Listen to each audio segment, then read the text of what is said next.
Today, it's all about Android XR. Android XR. Yeah, but not the stuff everyone already knows. We're going way past the basics. You've given me some sources that are, It's amazing. Exactly.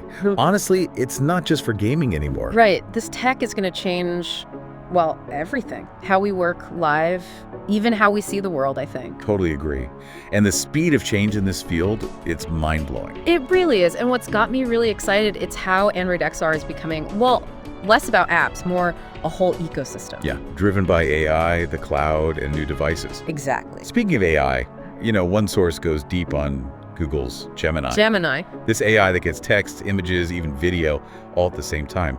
It's hard to grasp what this means for XR. It's huge. We're not talking about like assistants reading stuff. They'll understand the whole scene, everything around them. So think about an AR app, right? Helping you on a busy street. Okay, yeah. Not just some map. It's spotting obstacles live, see how people move, maybe even predicting problems before you do. Wow. Right. Talk about knowing what's going on. That's incredible. Oh, and the source mentioned Google Translates in this mix too. I mean, we've got instant translation now, but picture that blended into what you actually see. Like no more language barriers. Right.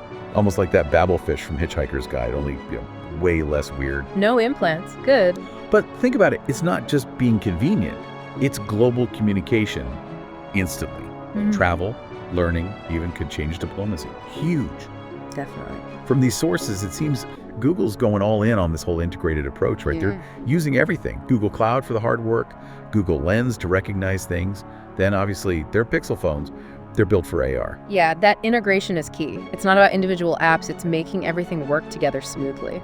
Seamlessly. Right. And Google's got a big advantage there. I mean, they dominate search, maps, mobile systems. It all feeds into this XR world.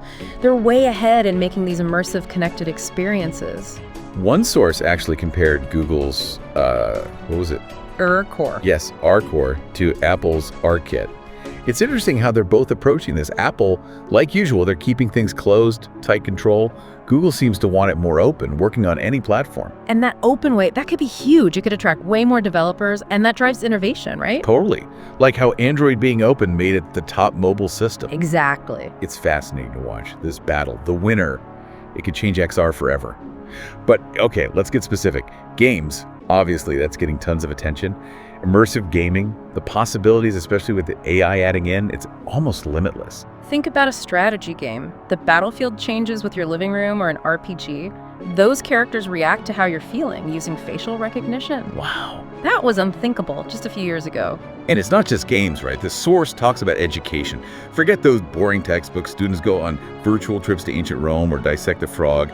No mess. No ethical issues. The key there is it's engaging. XR can make learning, hands-on, it pulls you in, works for different learning styles. Huge for history, science, even art. And it's not just changing learning, it's changing industries. The source even talks about healthcare. Surgeons using AR for real-time visuals during surgery, VR helping patients rehab, creating these custom scenarios for therapy, even treating phobias, PTSD. Yeah, healthcare, it's wide open for this. And it's already happening. AR guiding minimally invasive surgeries, VR training med students, even treating phantom limb pain. It's amazing. It is. The progress is just mind-blowing. And of course, we can't skip retail. Imagine trying clothes on at home, seeing how furniture fits, or even a virtual tour of a hotel room before you book. That whole try before you buy thing, it's huge for everyone. Better decisions, less returns, and shopping gets more personal than ever. It's like those lines between the real world and digital are blurring. It makes me wonder, what'll happen to stores as we know them? Will they become more about the experience while online shopping just blends into our lives? That's a great question. And that's what retailers are figuring out now, right? Right. The balance between real and digital, making it all one seamless shopping experience. Be sure. And that's just the start. The sources go into so much more: architecture, engineering, even how we interact socially. It's clear, Android XR, it's going to touch every part of our life. What's